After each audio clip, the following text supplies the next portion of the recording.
Evet, herkese merhaba. Ben Erdiş Ulas. Bugün WordPress'te tema, eklenti, zip halinde nasıl yüklenir, nasıl kurulur? Bunu hemen anlatayım. Çok basit. Bu konuyu da hemen anlatayım da geçelim.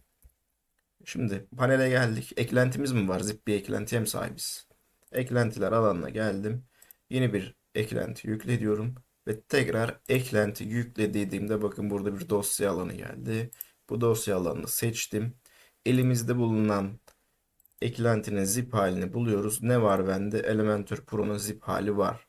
Tıklıyorum. Şimdi kur dedim. Bitti. Elementor Pro zip dosyası yüklendi. Eklentiyi de etkinleştireyim. Elementor Pro geldi. Tamam, bu basit kısım. Aynı şekilde tema nasıl yükleyeceğim? Aynı mantık. Görünüme geldim. Temalara geldim. Yeni tema ekle. Tema yükle ve dosya seç alanından dosyamı, temanın bulunduğu dosyayı seçiyorum. Mesela The Seven teması var. Bunu seçtim. Kur dedim ve kuruldu. Bu kadar. Peki burada şöyle bir sıkıntı var. Bakın bu tema direkt geldi. Yüklen. Dosya indirilemedi mi? Ha, indi pardon. Direkt geldi, bunu etkinleştirebilirim ama bazen şöyle hatalar karşımıza çıkıyor. Yine ekle diyelim, tema yükle diyelim ve diğer temamı buradan mesela hook temasını seçiyorum. Şimdi kur dedim ve şöyle bir hata karşımıza çıkacak. Bakın yüklemesi de zaman aldı çünkü bazı dosyalar eksik gözükecek. Karşıma hata ekranında çıksın, anlatayım. Hadi burayı kat atacağım. Bekleyin. Atmasam. Heh, tema kurulamadı hatası. Ne diyor? Style CSS dosyası eksik diyor. Bu şöyle bir hatadan kaynaklanıyor. Siz dosyayı direkt indirdiniz ya, zip'i.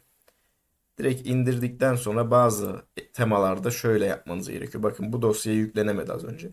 Bu dosyanın içine giriyorum. Tekrar dosyanın içine giriyorum. Esas bizim temamızın bulunduğu dosya burada. Bu temamızın dosyası, bu da child dosyası. Bunları çıkartıp yüklemem gerekiyor. Bunu alıp buraya atıyorum. Esas tema dosyam bu. Şimdi tekrar gelelim. Bakın burada kurulamadı, dosya eksik dediği için. Tekrar geldim. Ekle dedim. Tema yükle, dosya seç. Bu sefer içinden çıkardığım dosyayı seçiyorum. Gerçek tema dosyam bu. Şimdi kur diyelim ve gerçek dosyamız, doğru olan dosyamız kurulsun. Bu da 15 dakika sürmezse videoyu kapatacağım, hadi. Doğru olan dosyayı seçtik ve tema kuruldu. Tema yüklerken böyle bir hata var. Bu hataya düşmeyin.